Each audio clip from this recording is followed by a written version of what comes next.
Good evening, and thank you for joining us tonight for the third of our series of 4 interfaith explorations of life cycle rituals.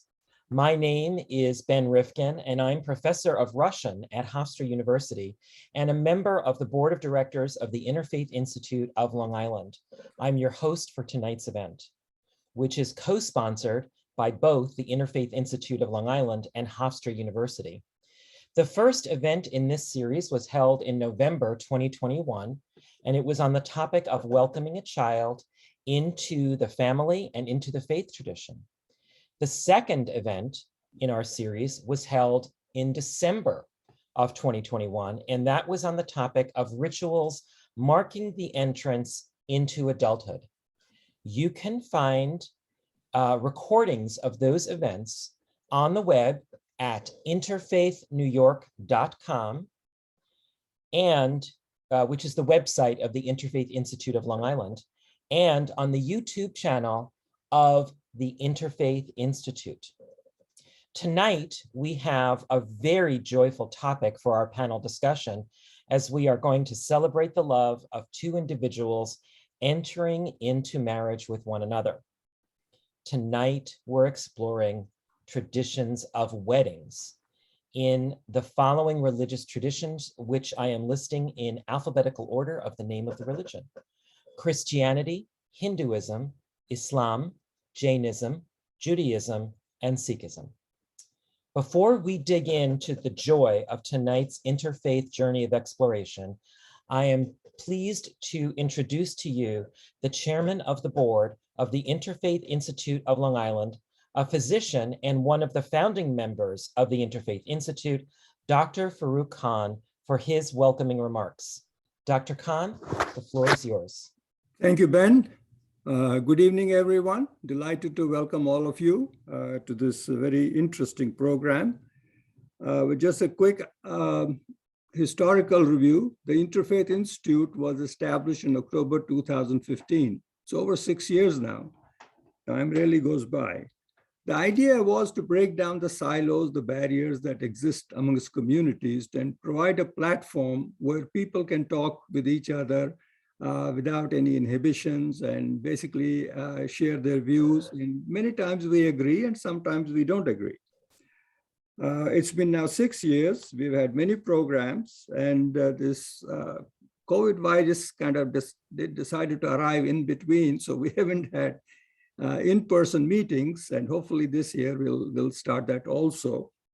The programs have consisted of life cycles, awards, issues of criminal justice system, school outreach, holidays. Our moderator today helped organize a beautiful program on Passover, which was held at the Islamic Center of Long Island. We had an event on festivities of Eid, Diwali, and thanks to Ben, he proposed that he would have organize a series of 4 programs on life cycle events. And he already told you about today is the 3rd one, and it's the happy one.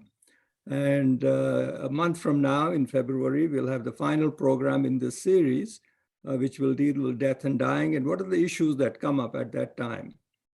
And also, while I'm at it, we have a series of programs which have been organized by another board member, Professor Arthur Dobrin, and that will focus on what was life like in the United States for the Blacks and the whites about 400 years ago. And that's based on his novel, where we started, and it will be 4 evening programs on Tuesdays in February. You'll all receive information about that. It's a fascinating book. So without much ado, thank you, Ben, and we look forward to a very enjoyable evening. Thank you, Dr. Khan. Now we're about to start our panelist presentations. I want to just make a couple of remarks about the structure of tonight's event.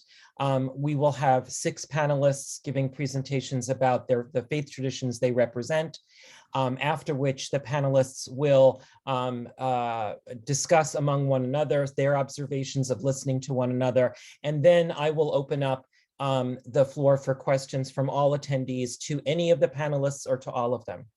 Normally, the panelists speak in alphabetical order of the religion they are speaking about.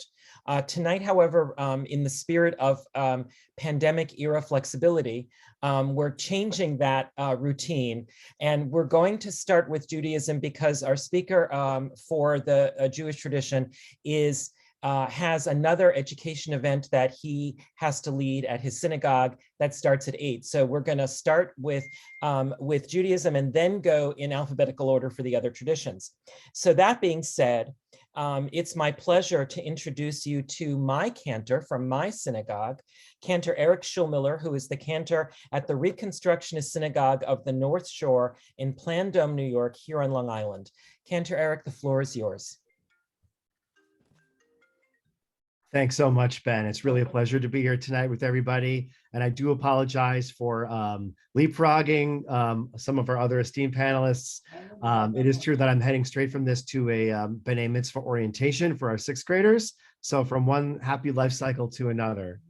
But I do promise you that, as I promised all the couples with whom I officiated their wedding, I won't go over time. And even if you don't have a caterer who's breathing down your neck. So I'm a visual learner, so I have a little PowerPoint that I borrowed and modified. So I would love to just share that with you right now, just to give you something to look at here while I spend my 5 to 7 minutes with you talking about Jewish weddings. Can everybody see that? Okay. Okay, great. I got the thumbs up from Ben, so I know I'm good to go. Well, one thing I'll say right away is that, in our community and in progressive communities, Jewish couples don't need to look like this. First of all, and often in circumstances, one person identifies as Jewish and the other doesn't. Couples can be, thankfully with New York State sanctioned, can be same-sex couples. Couples can have lots of different configurations. So I'm going to begin actually before the wedding starts. There is a tradition called Tenaim, which is a celebration of the engagement. And at this celebration, typically the two mothers break a piece of pottery. So the ceremony, as you'll see in a few moments, ends with the breaking of a glass, and it begins with the breaking of a piece of pottery. At my own Tenaim that I did with my wife, both of our mothers brought a childhood cup or dish that was special to us from when we were little. Mine had like Winnie the Pooh on it or something. And when the mothers smashed them, it was really a symbolic first stage of letting go of that relationship of childhood and adult, and acknowledging that now, as in the case of Isaac and Rebecca, the couples find each other and are their primary source of comfort and support. But as in many cases in Judaism, there's always a tension between things that are broken and things that are repaired, things that are shattered and things that are whole. And so we begin with the shattering, we work our way towards wholeness, and then we acknowledge that even at the climactic moment, at the end of the Jewish wedding, there is still a broken world out there that the couple then needs to re-enter with the strength of each other to help heal. So the Tenaim takes place sometime before the wedding as a celebration of the engagement. Another piece that happens prior to the wedding itself is called the Ofruf. It's one of these strange words. It sounds like something Little Orphan Annie's dog would say. But the Ofruf is an opportunity. Now, again, I'm speaking from a progressive Jewish point of view. Traditionally, it would be the groom who would go and on a Shabbat when the Torah is being read, immediately prior to the wedding ceremony, the groom would ascend to the Torah table. Well, that's known as an aliyah, which means to ascend, and say the blessings over the reading of the Torah. In progressive synagogues, this is often done by the couple, both members of the couple. Oftentimes it involves family members, and it's a chance for them to really bask in the glow of the community. Oftentimes, many of whom maybe are not as close to the couple directly and may not be attending the ceremony, but this is a way for us to acknowledge the importance of the wider community in the celebration. The day of the wedding, in Judaism, interestingly enough, they treat the wedding in a sense as a miniature Yom Kippur. It's in a sense, Yom Kippur itself is viewed as a as a miniature death and rebirth into life. And likewise, the wedding is considered to be your life before marriage is now over, and you're beginning a new life with your partner. And so one of the some of the parallels between the two are there's a ritual immersion, which you also do before Yom Kippur traditionally, to cleanse yourself and to prepare yourself for new beginnings.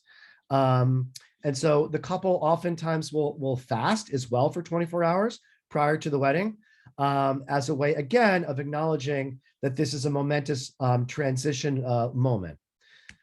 So then as before the wedding gets into gear, there's a time when the groom and the bride, traditionally separately, these days sometimes it's together, have what's called the Kabbalah Panim, which means the receiving of happy faces.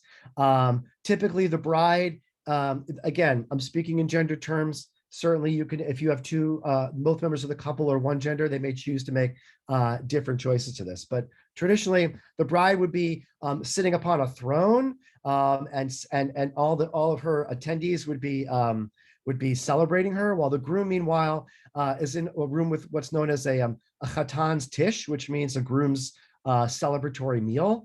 And in many traditional communities, there's actually a participant known as the Badkan, who is the I guess you'd call him the Toastmaster or the jokester, who the groom is supposed to be delivering a sermon on the weekly Torah portion, but before he can get 2 words out, the jokester constantly interrupts him, because no groom should have to deliver a bar mitzvah speech or a sermon on their wedding day. So after all of this initial celebratory activity, the bride and the groom are brought together, seeing each other for the first time.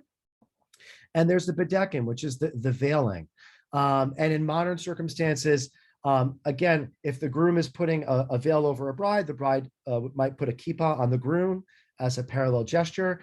But this dates back to the idea that A, appearances aren't everything, and B, the idea that while that may be true, if you look to our biblical ancestors, it's always good to see who your partner actually is, so that unlike our ancestor Jacob, you don't literally get the wool pulled over your eyes. So sometimes this is the moment when a ketubah is signed, but we'll look at that in a moment.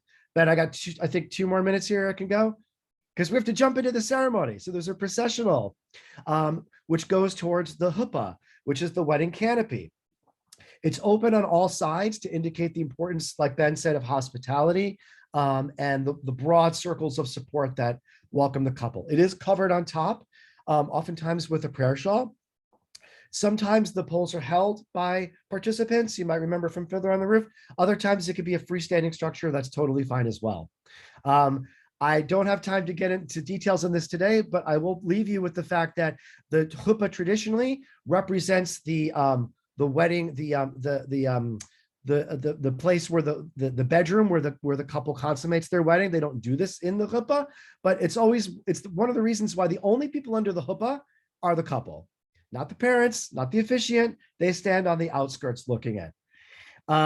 So the ceremony itself is very straightforward. There are 2 cups of wine, and that's because originally the ceremony would often take place on 2 occasions.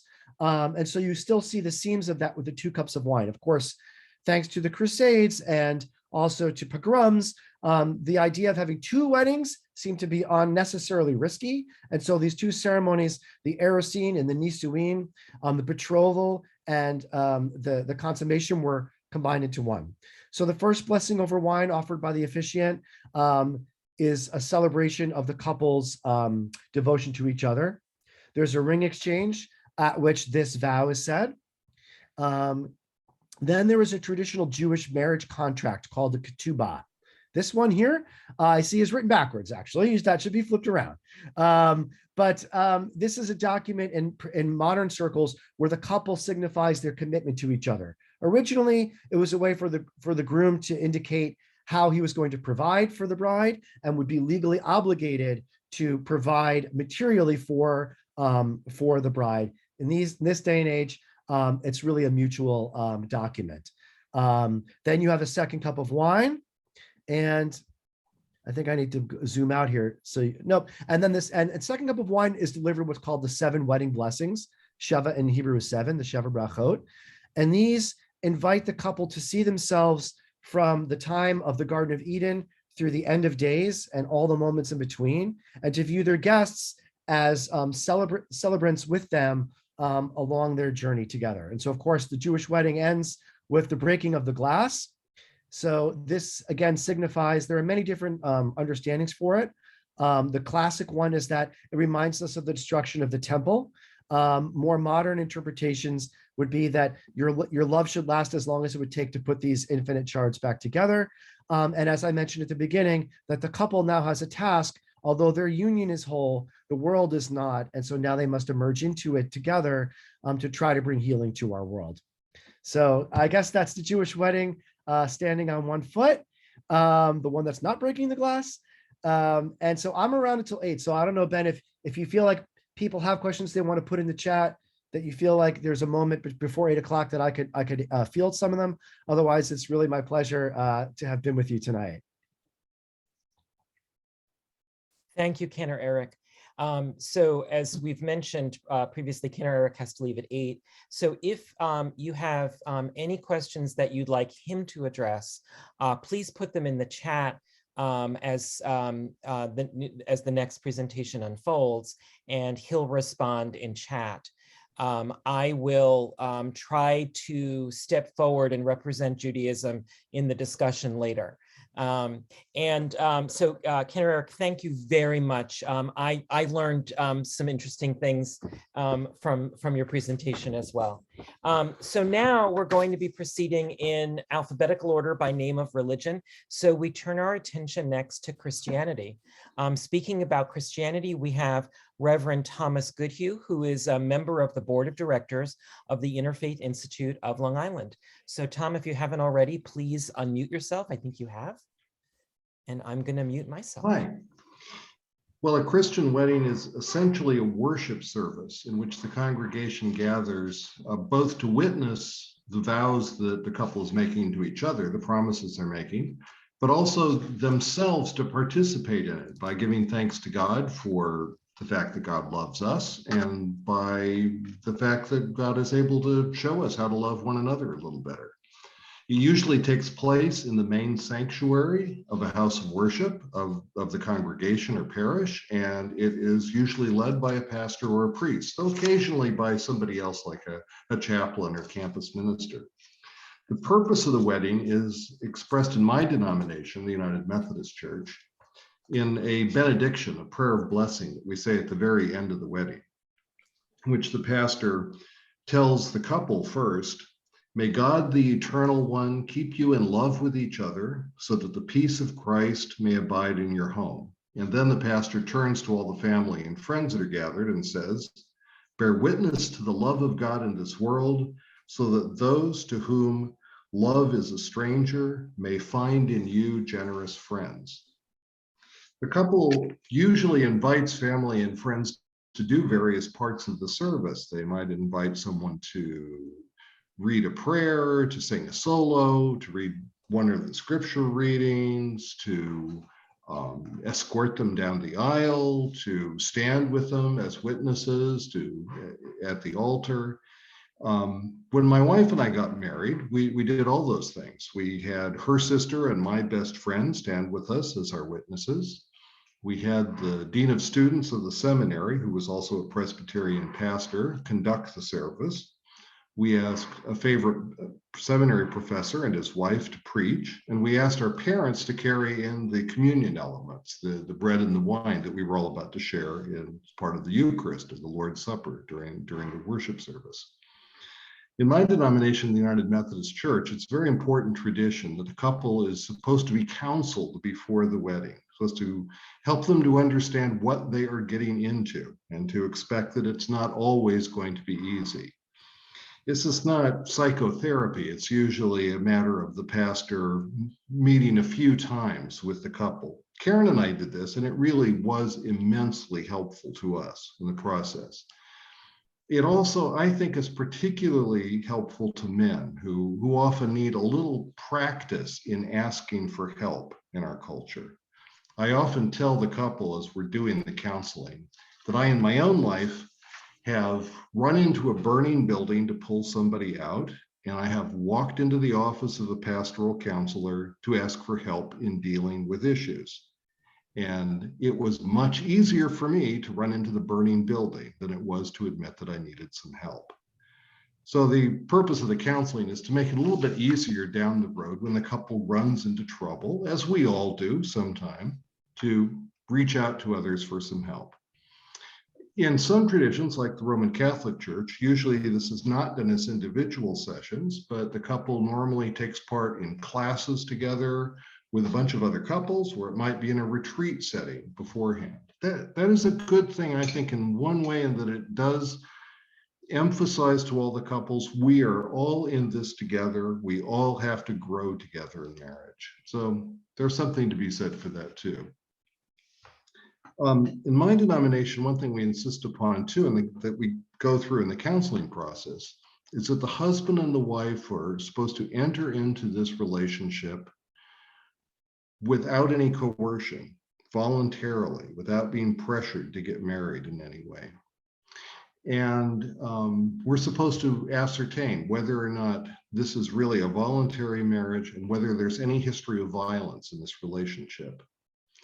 We're also supposed to emphasize, both in the process of preparing the couple, but also in the service itself, that we believe that this is a marriage between people who are equals, and that we really believe in the equality of folks. So in the past, it was very common, at least in Protestant churches, for brides to be expected to promise that they would love, honor, and obey their husbands. We don't say that anymore. We say, we ask both of the parties, will you love, comfort, and honor each other? Once upon a time, we asked, who gives this woman to be married, as if she was being transferred, her was property being transferred from the father to the groom. Now, instead, we say, in my tradition at least, and I think in many traditions, the marriage of these two people brings together two sets of family and friends, and they ask for your blessing.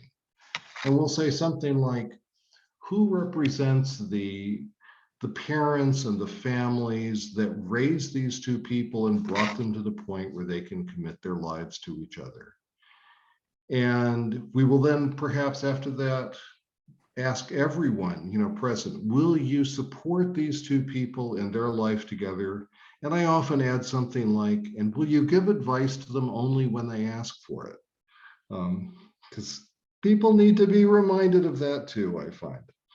There's a great deal of freedom in planning the service in many traditions, including mine, but here is roughly what it looks like. There is usually the couple comes in somehow, together or separately.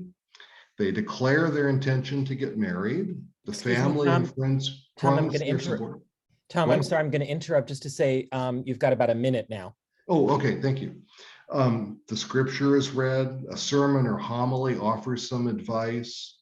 The pastor or priest on the congregation pray for the couple exchange vows.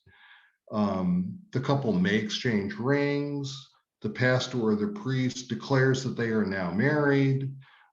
They kiss, everybody claps, everybody oohs and ahs, they leave, and then there's a big party afterwards. And that's essentially how marriage occurs and how weddings occur in the Christian church. Thank you very much, Tom. Reverend Goodhue, I really appreciate your presentation, and I understand that many of us are talking about how our faith traditions are evolving to address new realities, and I think that will certainly come up in our conversations later. Oh, well, let me add, if I could, Ben, just briefly. Mm-hmm. What we're still trying to figure out in my own denomination and some others too is, does our belief in marriage equality include same-sex weddings? We've been fighting about this for decades in the United Methodist Church. Some of us really wish we could fight about something else for a change. We're getting a little tired of this fight. Well, thank you, Tom. And I know that we can, that's probably an issue that will come up more broadly. Sure, but I'd be glad to talk about that. Many of the faith traditions later. Okay. Now we're going to move on, and our first two presentations were about Abrahamic faiths, and now we're shifting to a non-Abrahamic faith, a religious tradition from South Asia, and that in fact is Hinduism. Speaking about Hinduism is Mrs. Sangeeta Kulkarni, a member of the board of directors of the Long Island Multi-Faith Forum. Thank you, Ms. Kulkarni. Thank you, Ben, and good evening, everybody. And now we are going to start my presentation. See, okay, there are 16 sacraments in Hindu life cycle. The 15th sacrament is known as Vivaha. Vivaha means marriage. The events of Hindu wedding ceremonies take place over the period of 2 to 3 days. There are a couple of pre-wedding ceremonies that happen before the main event. The first one is known as Haldi ceremony.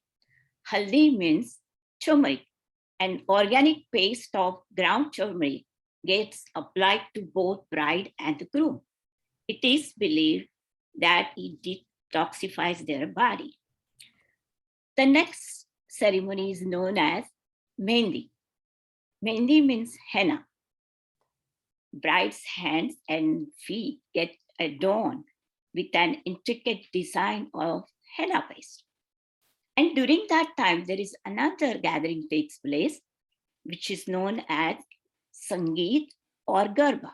Again, Garba depends on the regional background of the couple, where their family, friends come together to sing and dance to reveal their joy for the upcoming union.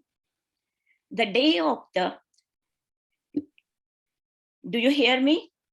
Oh, I'm sorry, that was a wave to Cantor Eric who was going. I'm sorry. Oh, okay, sorry. Please continue. Okay, I was sorry. Okay, the day of the wedding begins with the groom's procession known as Bharat, where the groom and his family and friends parade in celebration to the wedding. As the Bharat arrives at the doorstep of the venue, bride's family go to greet them and they perform welcome ritual. After that, groom's parent accompany him to a decorated canopy, which is supported by 4 pillars known as mandap. These are the pillars. And these pillars represent our scriptures, 4 scriptures known as Vedas. And the ceremony begins with worship to Lord Ganesha, whose blessings will remove any obstacles from the main ceremony. And then comes the arrival of the bride, who gets escorted by her maternal uncle to the mandap. As she arrives, there is a small curtain named this one. Antarpat gets held between bride and the groom. And her family and friends, they sing wedding song known as Mangalashtakas.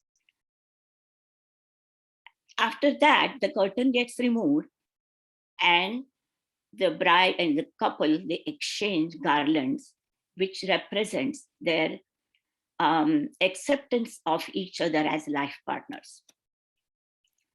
After that comes the Kanyadan, where the bride's family performs a ritual known as Kanyadan, where they offer their beloved daughter to the groom.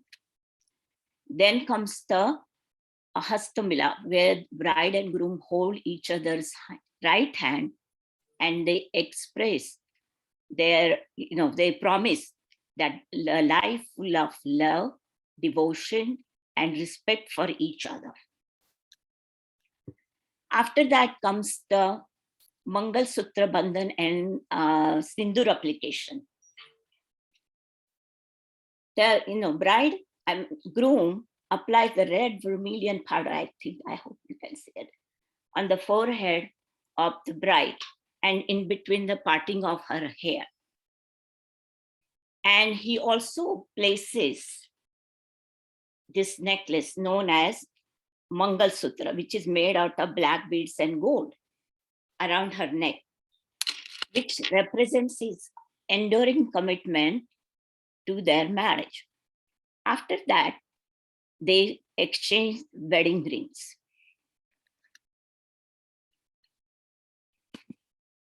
Okay. After that comes the Mangal Fera, means auspicious round, where bride and groom together offer their prayers and puff rice to the sacred fire known as Agni, who's supposed to be source of light, heat, and energy. And after that, they go around the fire, expressing their hope for happiness, progeny, and health and wealth. You know, my phone keeps bumping and it's distracting me. Sorry. And after that comes the Saptapadi. That means 7 steps. Each step represents a vow for livelihood, strength, and prosperity, long-lived children, their joy for 4 seasons, and everlasting friendship. And that, after that, basically, bride and groom, they feed each other some sweets, and they seek blessings from their elderly family members. And the wedding ceremony gets concluded with the final ritual, farewell ritual known as Vidai. And that's the end of my presentation. And if you have any questions, I would love to answer them at the, I guess, end of our presentation. Thank you. You know, my phone keeps getting beeping and it was distracting me, my goodness. Sorry about that. But your presentation was riveting and the images are wonderful. And Thank I'm you. so grateful. It's your son and daughter-in-law? Yes. And I'm so grateful to them for being willing to share. Because I think that it adds just so much to understanding what you're describing, to see those images. Exactly. Yeah. That's the reason I wanted to show those images. Otherwise, you don't get the idea, you know. Absolutely. Absolutely. So thank you very much, Ms. Kulkarni. We're shifting back now to the third of our 3 Abrahamic traditions, and it is now time to learn about weddings in Islam. And speaking about Islam is Mr. Jamal Mahmood, who is a credentialed wedding officiant with Muslims for Social Progress. So, Mr. Mahmood, the floor is yours. And please unmute yourself if you haven't already. Yes, absolutely. Can everybody see my screen that says Muslim weddings, Jamal Mahmood, and so forth? Good. Okay, very good. I love anytime I get to present after a presentation of Hindu ceremonies, because the contrast is so fascinating. The Hindu ceremonies are so beautiful and visual and elaborate, and so much goes into the visual display, which of course represents a lot of deeper meanings. But by contrast, the Islamic ceremony, and I noticed this because sometimes I have officiated Hindu-Muslim ceremonies where you have elements of both, and the Islamic ceremony is so simple that if you blink, you miss it. It's that quick and simple. Like an Islamic ceremony, the core of it is it's almost like a legal proceeding. It's a contract with the same, and interestingly enough, with the same contractual element that you find in the Jewish tradition. So there's a signing of a document, but the main idea is that it's 2 people coming together and coming together as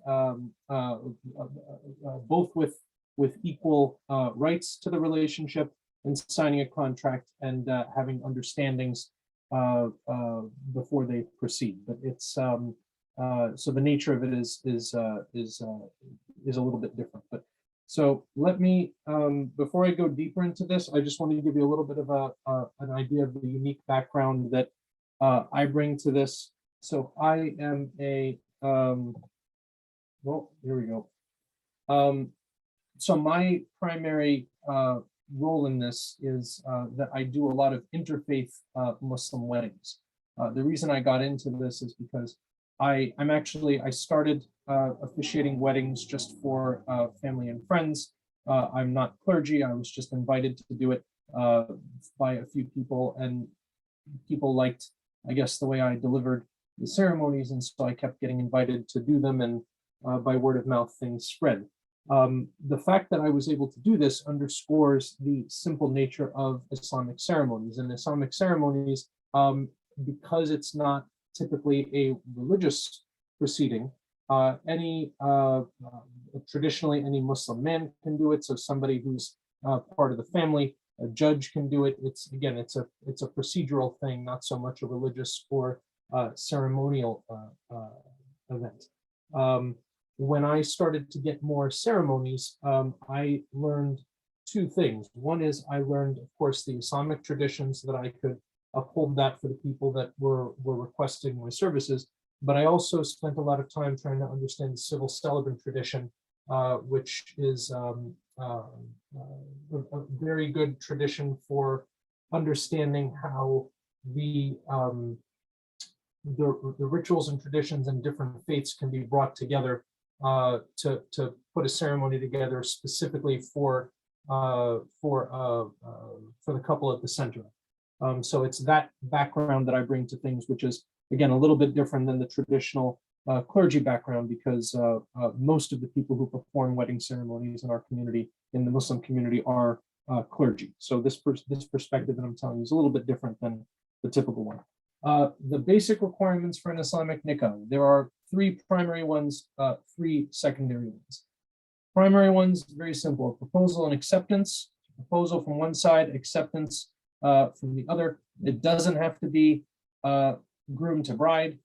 In fact, the tradition in a lot of Muslim ceremonies is that the bride will propose to the groom, because that is the tradition that was started way back in the early days of Islam, when the wife of our Prophet Muhammad was proposed to him. And so that has a good, strong tradition in our community. The other major requirement is a meher, which is a gift that's given by the groom to the bride as a form of consideration for acceptance for the marriage. It's not, a lot of people say, well, that's a dowry. No, it's not a dowry. It's something that's given to the bride, and it's her independent. It's almost like a prenuptial agreement, because it's something you keep if the marriage dissolves. But that's again, that's something that you see represented in a wide variety of ways. Sometimes it's a smaller ceremonial gift. Sometimes it's a significant gift of big monetary value, but there has to be a meher. That's part of the tradition. Finally, you need witnesses. Again, the tradition is two male Muslims, and that's all you need. Like that, meaning when you need two witnesses, we're talking the officiant, the couple, and two witnesses. So there you see again the simplicity coming up, where a wedding can be as few as 5 people in a room, and that counts as a valid marriage. And then the secondary requirements is the blessing of the bride's father, the wedding speech, which is going to be some sort of advice to the couple or to the audience, to remind them of what we want to focus on an occasion like this. And then also the marriage contract, which I mentioned earlier, the katab kitab, which is the writing of the book. And you'll notice when I say that word, or that phrase, katab kitab, it's very similar to the ketubah. It's the same idea, same tradition. You're writing your agreements down and memorializing them. Last quick thing I want to touch on then is interfaith considerations. Interfaith marriages are difficult in the Muslim community, especially if the woman is Muslim and the man is not Muslim. Basically, that's something that is traditionally it's difficult. It's easier if you have a Muslim man and a woman who's coming from outside the tradition. But it is something that is increasingly, for practical considerations, becoming something that families are facing and confronting. And there are a variety of ways that families choose to handle these things. Sometimes it's a family crisis that we kind of have to guide people through and help people make the best decisions for themselves. Other times, families are more accepting and they'll say, you know what, we're here in America, things are different, and they're more supportive and accepting of the interfaith nature of it. And so I've got lots of fun stories about how that's gone with different families. Some of them are very celebratory, joyous occasions. Some of them are occasions where maybe I had some close brushes with uncles or fathers who were maybe not happy with how things were going, but we can cover that in the Q&A. But anyway, thank you for letting me present. Happy to share my experience with you all. Thanks for having me. Thank you very much, Mr. Mahmood. That was wonderful and very, very interesting. And I'm, as a linguist, I'm noticing that kutub consonants in kutuba and kitab. So I definitely see that. I'm going to ask you to end the share of your screen. Thank you. So we're now moving back to South Asia for our final two presentations, which are about traditions that are indigenous to South Asia, but also, of course, now very prominent here on Long Island. So next up is Jainism, and speaking about Jainism is Mr. Bakul Matalya, a retired pharmacist. So Bakul, if you could unmute yourself. Thank you so much, Ben. Traditionally, Jain wedding doesn't have much ritual or anything, so I'm going to speak more or less about the philosophy about weddings on Jain perspective. Jain religion is kind of an unique religion, so to speak. According to this religion, ultimate goal of human life is to achieve moksha, or the liberation. In this perspective, marriage is a hindrance. So I looked, but it is hard to find a reference of marriage in Jain scriptures. However, not to have a marriage for worldly humans is not practical. Therefore, Jaina masters have prescribed certain guidelines. First and foremost, purpose of marriage is not to have lustful lives, but to restrain wandering desires. Purpose of marriage is procreate and to have a family. But the ultimate goal of married couple is to achieve celibacy and to attain moksha. Next, Lord Mahavir has given some guidelines in scripture called Marganusari, where Jains are supposed to marry in same community and to follow certain geographical, linguistic, and caste restrictions. But those are like a couple thousand years ago. So in present days, there are, to be practical, many liberties have been taken. Obvious purpose is to continue Jain tradition and continue the Jain culture. Next point is, Jain customs have strictly forbidden certain evil practices, namely child marriage, dowry tradition, widow sacrificing her life after death of husband called the sati pratha, polygamy, etc. Those are almost like non-existent in Jain. Most of these evil practices are outlawed in these days anyway. In Jain family and community, wedding has far more significance than family vacation, birthday celebrations, graduation ceremony, etc. Wedding in Jain religion is performed and celebrated as a once-in-a-lifetime event. Remarriage, therefore, is rare, though it's not prohibited. Marriage is a public declaration of couples' intent to be together for life. Since it's a community's event, community gives his support and blessings to the couple. Next one is, in Jain religion, any waste is considered violence and sinful. So Jaina masters have therefore denied excessive spending of time and money in wedding because it is wasteful and it is sinful and it should be avoided. Welcoming a bride in family. Welcoming a bride in the family is a happy and auspicious occasion. Most of the Jain weddings have a very, very heavy Hindu influence because Jain population is less than 1% in India, less than 1%. So all the Jains are surrounded very heavily with the Hindus, and Hindu's traditions are overlaying on the Jain values. So the daughter-in-law, the new daughter-in-law coming in the family is considered goddess Lakshmi. Goddess Lakshmi is goddess of wealth, happiness, and prosperity. Daughter-in-law is considered a pride and prestige of a family. A new bride is given much more respect and dignity in family. At the same token, groom is warmly welcomed in bride's family as well. Son-in-law is considered as equal to son, and also is given extra respect and dignity in bride's family. Bride's extended family and community invites the newlywed couple for dinner, and then they shower them with the gifts and their blessings. All this one to show their support of family and community. In Jain family, when this bride grows up and has their own children and becomes mother, she teaches the Jain religion and instills the Jain value and culture into their own children.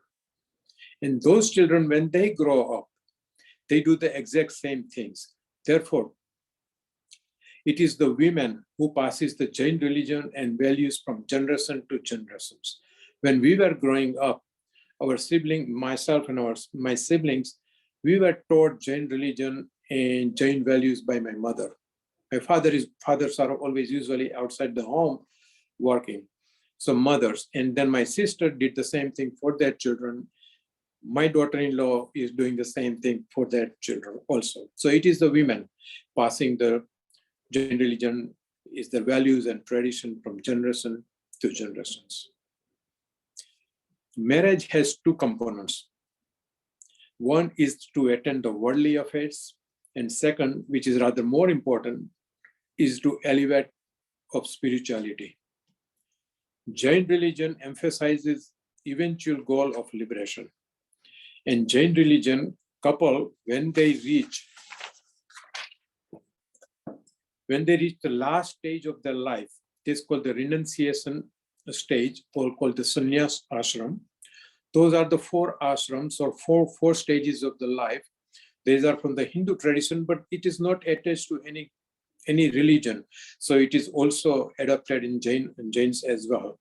So the last stage of the life, which is fourth and last, is called the renunciation stage.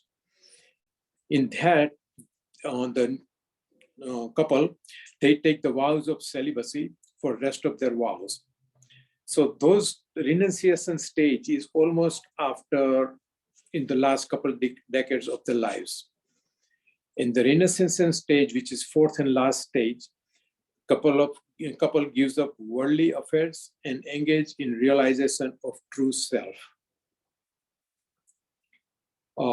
Lastly, there is a book, very intriguing. There is a book written by eminent Jain monk called Acharya Mahaprajna. And the title of the book is Marriage is a First Step Towards Celibacy. It's kind of a paradoxical and intriguing statement.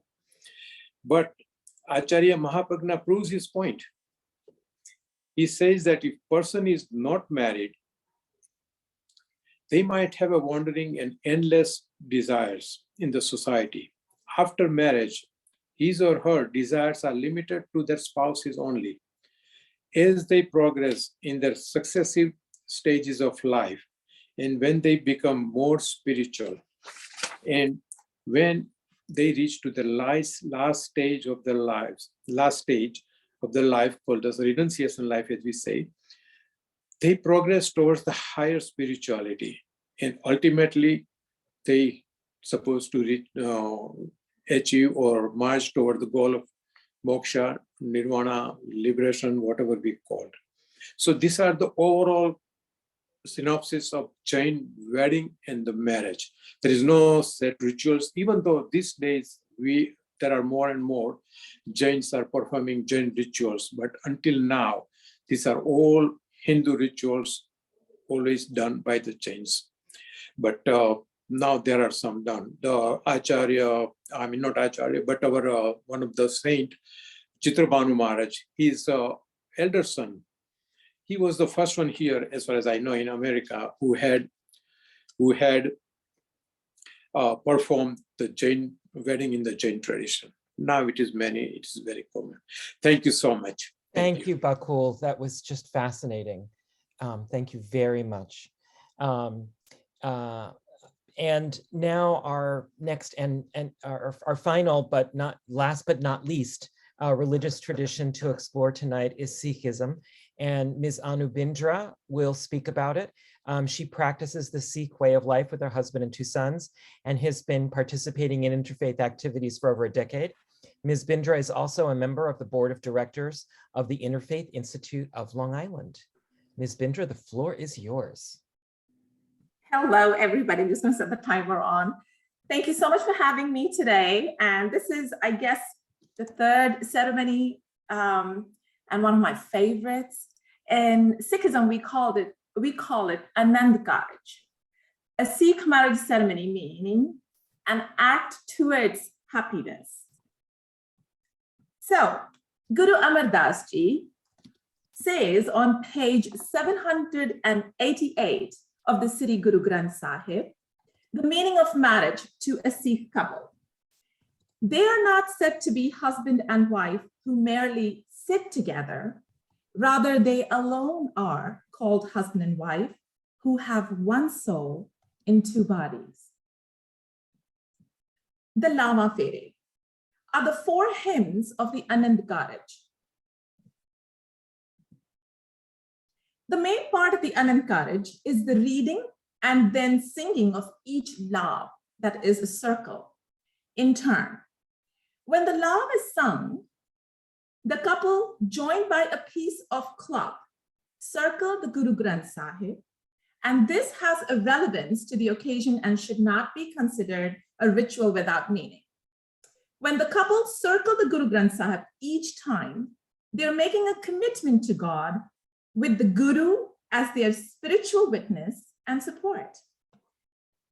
And as one circles the Sri Guru Granth Sahib, you are reminded that the Guru should be the center of your life, from which springs your spiritual leadership and understanding, and that you are required, and understanding that is required for your soul's long journey across the world ocean. So, the Sri Guru Granth Sahib is the spiritual center, and the Sadh Sangat is the worldly or the temporal witness and support. The 4 nuptial rounds were written by Guru Ram Das Ji for his own wedding, and they explain the journey of the soul towards the Almighty. In them, he tells us of the duties that a person undertaking a life of marriage should perform. So in the first round, the Guru asks the partners to commit to righteousness, renounce sinful actions, and remember, meditate, and embrace Nam.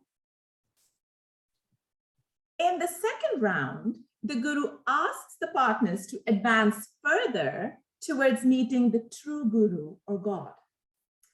Have fear only of the fearless God, and your ego will disappear. Sing God's praises and feel God's presence before you. In the third round, the Guru says that the partners' minds are filled with divine love.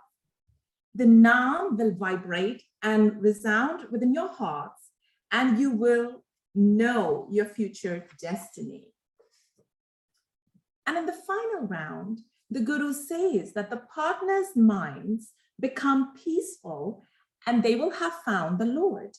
All your desires will be fulfilled and the souls will blend with Vaheguru, or God, and only Naam will occupy your heart. So in short, the 4 Love give the Sikh couple spiritual guidance for their life ahead. The Guru tells of the 4 spiritual stages of married life and how the couple as a team must first begin by following the path of righteousness. Secondly, to only have fear of the Lord and remove the ego from within the souls, and to remember to sing the praises of the Lord. Finally, the couple will find divine peace and come to accept the will of the God and find unending happiness in God. So basically, this is the true meaning of what a marriage is. I mean, in today's world, we have like endless food, endless, destination weddings, and yes, that is all good, but a marriage in its true sense is about the spiritual journey that a couple will embark on from that day forward. So the beauty of it is that I celebrated my 21st wedding anniversary last weekend, and I got married in an arranged marriage. So these guidance, which I got during my wedding, actually, thank you all for giving me the opportunity to speak here today, because it helped me reestablish or re-cement what I had heard and was trying to practice for the last 21 years.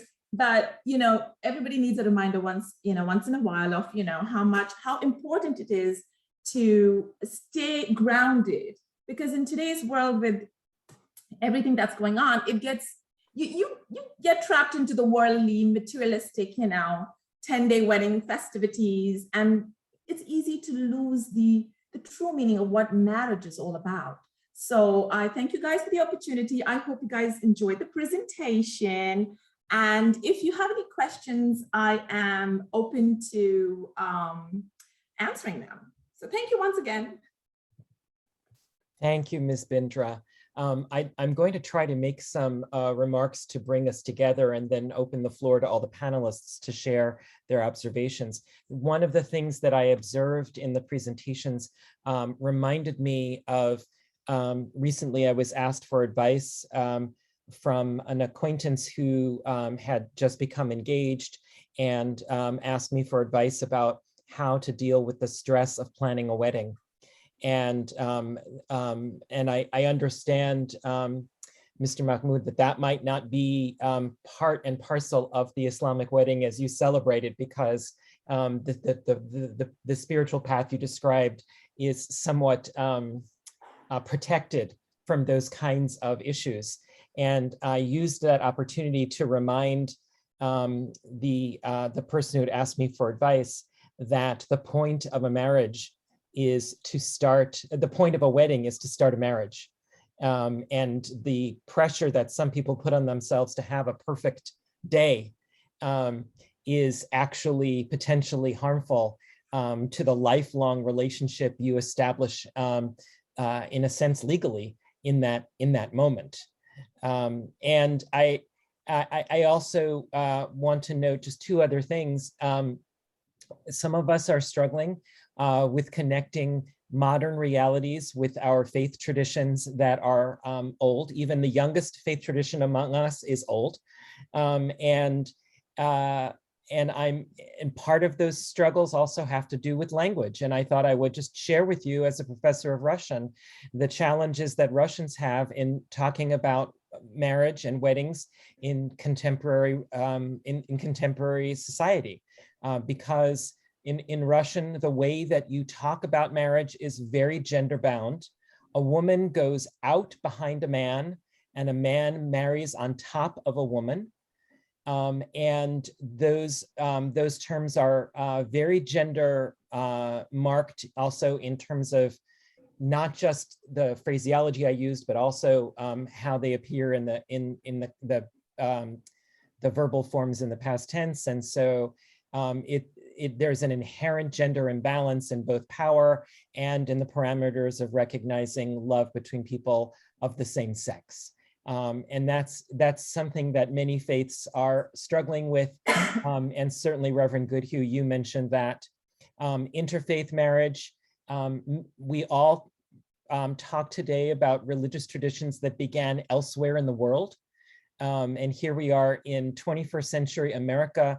Our children typically grow up and move away for college or university where they might meet someone from a different tradition. It happened to me. So I myself, I am Jewish and married to a Christian. And so this represents challenges for many faiths. And when Mr. Mahmoud, what you described, man, oh man, do I wish my wife and I had opportunity to access services like that when we were getting married. Trying to find a rabbi and a minister who would participate together in our wedding without the internet was really remarkably difficult. So we celebrated our 31st anniversary last summer. And so the challenges then were very different logistically than they are now, but the family issues can remain the same because sometimes parents have different agendas than their children. And then one just cultural observation that I found really interesting, I think in some ways we think about the wedding of two people as a point where they weave their lives together. And it was really interesting for me to notice first actually at the wedding of my nephew, who was raised Lutheran, to, I don't know how to say this, I'm going to say niece-in-law, that's the best way I can describe it, who is Hindu, in a Hindu wedding. And I noticed the importance of cloth in several rituals. And I saw it also, Mrs. Kulkarni, in your presentation. And I also saw that in Ms. Bindra, in your presentation in the Sikh wedding. And I think it's very interesting that many of our traditions use cloth to show how we are coming together as one tapestry. We are weaving our lives together. And so those are some observations that I share with you, and I open the floor to all the panelists first. Unmute yourselves, make comments, ask each other questions, and I will do my best to represent Judaism now that Cantor Eric has left us for another event.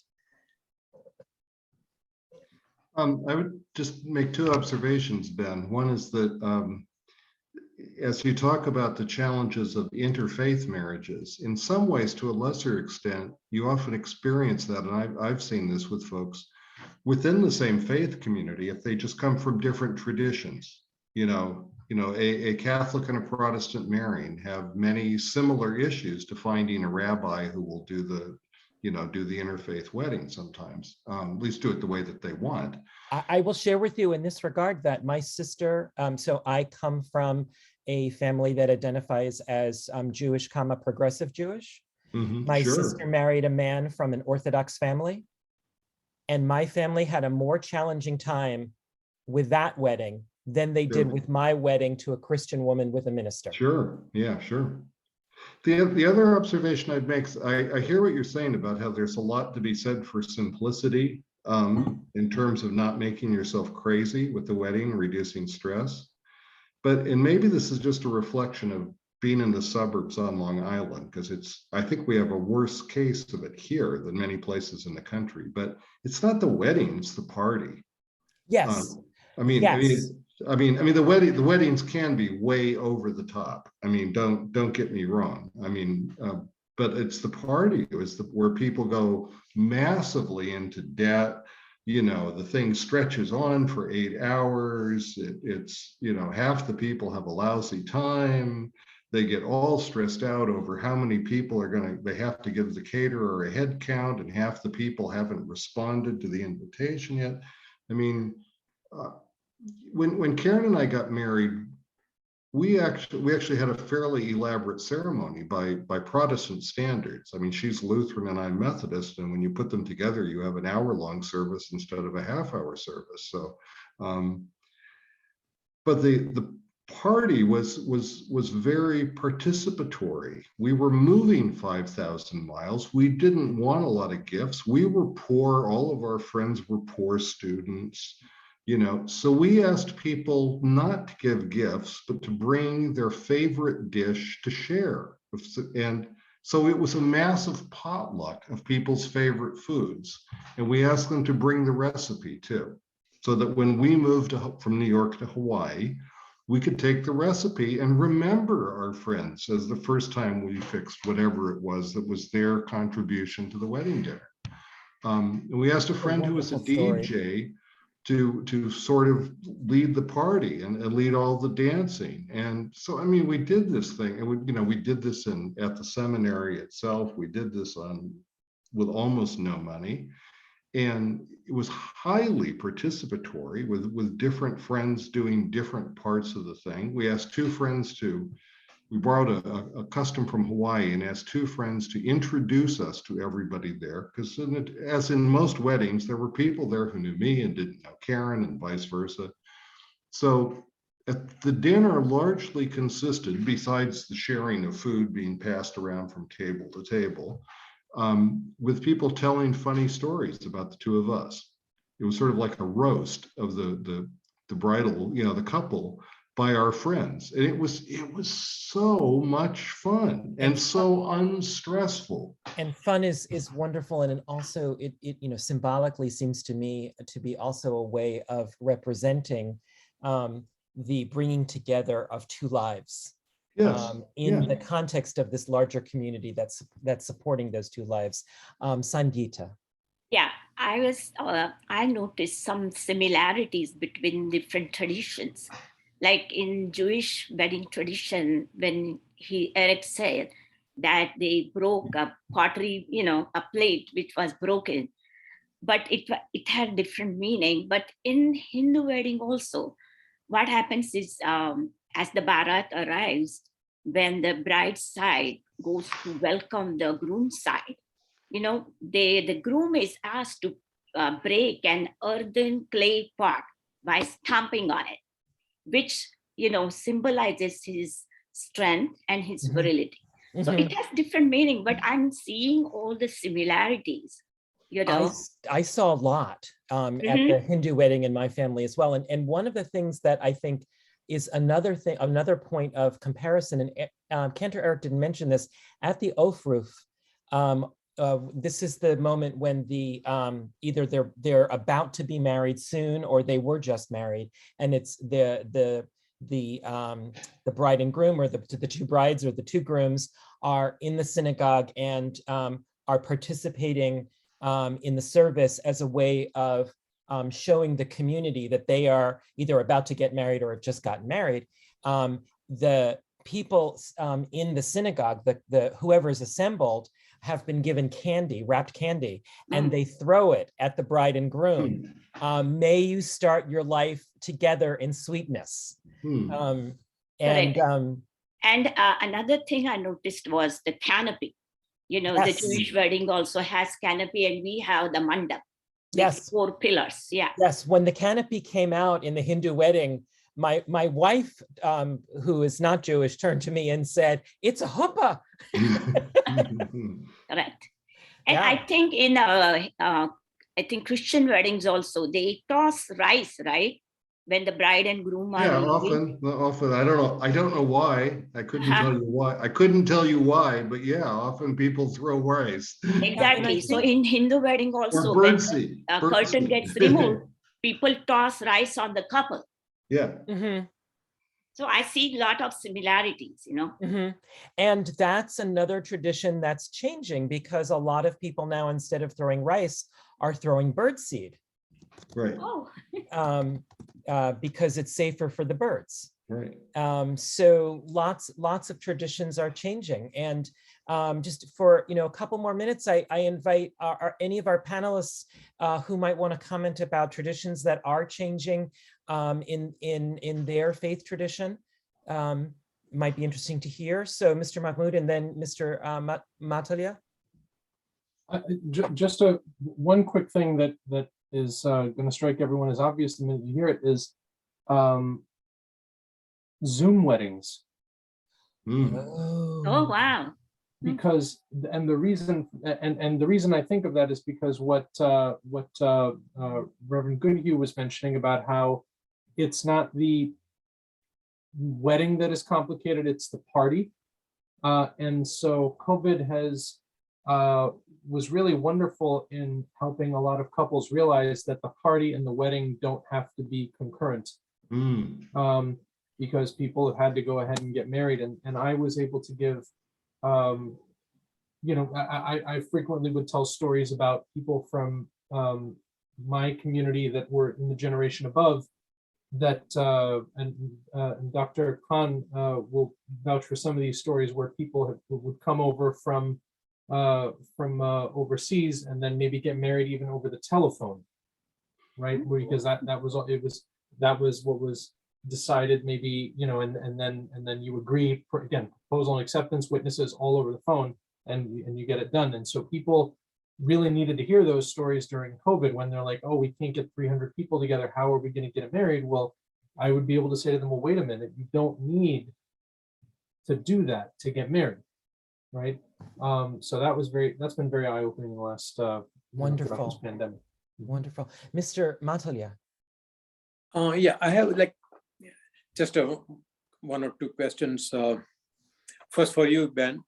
In Jewish tradition, the breaking of pottery or breaking of glass signifies letting go of the previous or the life until now, single life, so to speak, and embrace the married life. That's what it means.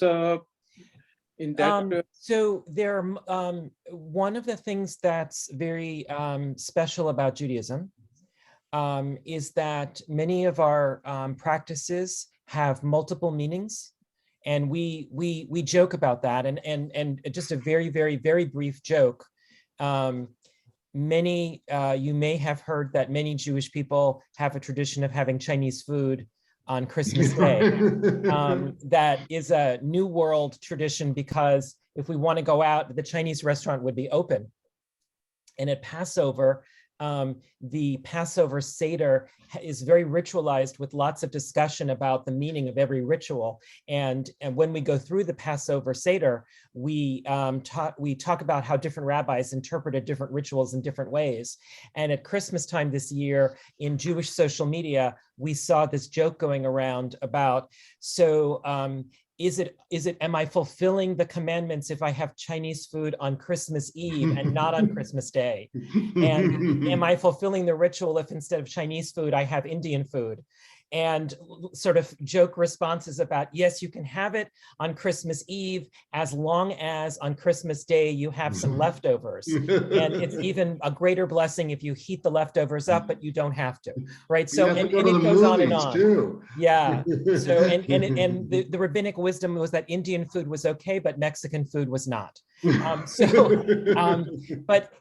what I can tell you is that at one ceremony, the breaking of the tableware does represent, that's at the point of engagement, does represent a leaving behind of the childhood and moving towards adulthood. And the smashing of the glass has multiple meanings, but different ones. So one is, at a moment of great joy, we remember sadness, just as at moments of sadness, and we'll hear about this in our next event with talking about dying and funerals, we also have a practice of joy in terms of remembering the joy of the life of the person who has passed away. So it's remembering joy and sadness trying to be mindful of both at all times. But also, as Kenner Eric mentioned, the smashing of the glass at the end of the wedding is also symbolic of the idea of the marriage lasting as long as it would take someone to take all of those shards and put them back together into a glass. And I'm sure that there are other interpretations as well. So there are various interpretations of breaking the glass. One Sure, more thing. there are many that Yeah. many people have different different additional interpretations. Those two I think are the most common. Also, like fasting 24 hours before wedding. I mean, it is common practice in many rituals also. Many faith, many Jains do that, Hindus do that, but Mhm. those are more scientific or health related. What is the more significant in Jewish tradition about fasting? I think Before- the idea, as Cantor Eric described, is that the wedding ritual is connected in some ways to Yom Kippur, which is one of our high holy days, which is a day of fasting. And so we immerse ourselves to start life anew. We fast to start life anew. It is being reborn into this new person who is an adult married to your bride or groom. And so it's signifying a new life. And thank you for those questions. And at this point, I really want to shift gears to invite questions from all our attendees, questions, observations, comments. And I'm going to ask you to use the raise hand option in Zoom, and then I'll call upon you and help you unmute. Or you can post your question into the chat if you prefer, and I will read it out loud on your behalf.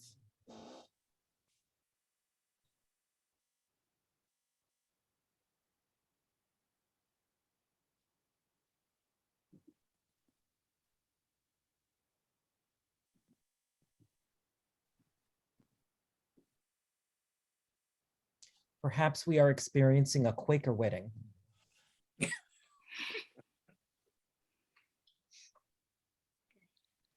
One of the other moments of similarity that I observed in the Hindu wedding to Jewish weddings is the walking around that the groom, and I'm trying to think of what my,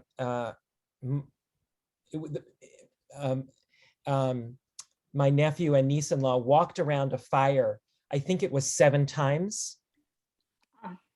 Okay, that depends on, again, a regional, variation. In some, like state of Maharashtra, they go around the fire 4 times. Okay. And then they do the 7 steps separately. Okay. In northern part of India, they go, they take rounds 7 times. Mm-hmm. And that's when they do the vows. Mm-hmm. In our case, we do 4 times and then take 7 steps separately. And that's Mm-hmm. called Saptapadi. Mm-hmm. Mm-hmm. And at the wedding that I attended, it was 7 times around. Correct. And I'll admit that I was very nervous because there was open flame at that point and very flowing. The bride is wearing a very flowing sari, and want to make sure that. And in Jewish weddings, the couple will circle each other too, and it's symbolic of tying a knot. Again, cloth. Exactly. Right? They also tie the knot, Yes. Usually either dupatta or chunni, and then groom's sherwani, that stole, they tie it together. Mm-hmm. Yes, very beautiful. And Anu, there's a question for you in the chat, if you could answer that. Sure. Naam is basically nothing but name of the Lord. So in Sikhism, we call it Vaheguru, and we call, God by different names. Vaheguru is one, and it's an expression of appreciation. Wah means wow, guru means teacher. So, oh my God, so we do Nam Simran, and we would chant like the Hindus would chant Om. We chant Vaheguru, so we call it Vaheguru Simran. And Nam Simran is nothing but remembering the God, the source, because it has no, physical attributes. We don't know he, she, whatever. So we call it source. And Nam Simran, Nam is just the name, anything that connects you to God. You can call it God, you can call it by any name, but as long as you feel that connection to source. Your breath is your first connection to source. So Nam Simran, usually, we would meditate on the Nam. That's That what is it so beautiful. And I the hope I answered the question. If you have another following question, I hope I answered the question. to the best. I just want to point out also that in Hebrew, the word for soul is neshama, has the same root as breath. Yes. So the soul is connected to breath and breathing. Yeah. So now we have a question from Rosanna. Can you, I'm going to ask you to unmute yourself. This is a question for Jamel. You were talking about civil officiating, and it just got me to thinking, are you, when you're doing this ceremony, are you also conducting a civil marriage? And are there additional things that you have to say or do to record or officiate that civilly? Like, how does that work? No, my understanding of it is to a civil, the actual marriage that's recorded is the civil marriage as far as the state is concerned. There's no religious marriage recognized in terms of the paper that's signed, but different people are able to perform the civil marriage. So you can have, every state allows clergy of, clergy to do it. So representative of any, representative of any religion, political figures can do it, mayors can do it, judges can do it. And civil celebrants are allowed to do it as well. So, but we're all signing the same paper. And so there are different whatever forms to be signed for both the religious and the civil ceremony. No, it's the same. It's the same form, but different. But each state has their own definition of who is allowed to perform the ceremony, and some are more strict, when some are more broad. But everybody allows both civil celebrants and clergy to perform marriages. But so now I'm just to follow up, if I may, and Farouk also, please unmute yourself and join in. I thought that one of the required components of a Muslim ceremony was the signing of khatab. Yes, it is, but it functions. That functions, you may be able to back me up on this, because the Jewish tradition has the same. Also has a ketubah, right? But the ketubah and the katab kitab are ceremonial documents. They're they don't have a legal weight. If you sign that, like if somebody just signs a ketubah, but they don't sign the state of New York civil marriage license, they're not married as far as the state of New York. Right. So that's what I was getting at, and maybe Rosanna too, that there actually is the two things. There's the religious document in Islam and Judaism, and there's also a form from the state of New York. Yes, precisely. I'm thinking that in the Islamic ceremony, one is in Arabic, so they necessarily have to be different, right? Well, I mean, the Katab Kitab, there's no requirement that it's in Arabic. Like some of the religious writing might be in Arabic, but the majority of the text is going to be in the language that the couple can read, which is here, it's usually English. But what we do, like in my ceremony and almost every ceremony that I'm familiar with, they'll sign a document that is that functions as the Katab Kitab, the Islamic religious document. But at some point, they are also signing the civil marriage document. Now, the person who is officiating the Islamic marriage may be the one to sign it, or they may go and have the judge sign it. Right? Sometimes they separate the two things. But the thing that carries legal weight, not just in Islam, but in the United States of America, is the license that the states issue. And that is a non-denominational license. Dr. Khan, did you want to weigh in? Yeah. In fact, this is a very practical issue, and which led to some rules and regulations at the Islamic Center of Long Island, because some marriages which had just had the religious part didn't work out. And then when the case went to the court, usually the wife paid the penalty, paid the price for not having the legal document, because she wasn't entitled to anything. So we have established many years ago a policy that yes, you're welcome to have the religious ceremony, but you must have the civil paperwork done already to ensure that in the event that the marriage doesn't work out, that they have some legal rights to the distribution of whatever is in the estate. And that is a reflection of how we evolve as a multicultural society that seeks to protect all of the members of that society. When our religious communities started, we had different values and different priorities. I'm talking now about thousands of years ago. And we lived in communities where if a marriage fell apart, everyone in the community would be there to support the individuals involved because everybody knew everybody.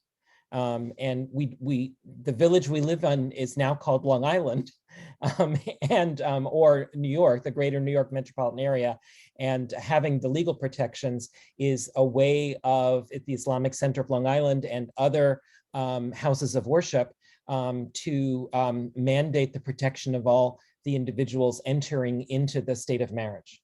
Ben, I have a complaint. Okay. What are we going to do after the series is over? You have set such a high bar. All these programs, today's was delightful visually and informationally and very pleasant and great panelists. And you, of course, are a great moderator. My thanks on behalf of the Institute to you and to all the panelists for putting it takes time, it takes effort to put this together. And we have one more to go. And yes. And so let me take back the floor, if I may, for some closing remarks. So first, I'd like to ask all of our attendees for some Zoom applause for our panelists, including Cantor Eric, who's not here to receive, but I will make sure that he knows. In addition, I want to thank all of you for coming tonight, and those of you who are watching subsequently on the video that is going to be posted, to explore some of the spiritual paths of the diverse traditions that are represented by so many of our neighbors right here on Long Island and around the world.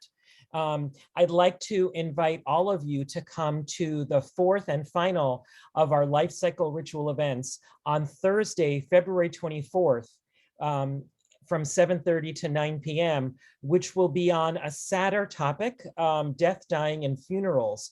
For those of you who are participating in this event live right now, you will receive an email with a flyer about the event in advance and how to register for it. For those of you who happen to be watching online, watching a recording, not live, this is the website of the Interfaith Institute of Long Island, where you can get information about that event, and you can find out about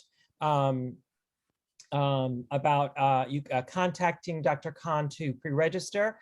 And if you didn't get that website, now I'm going to give it to you in a different way, so that you can see it more clearly. And by going to that website and clicking on Contact Us, you'll be able to reach Dr. Khan and register for the event.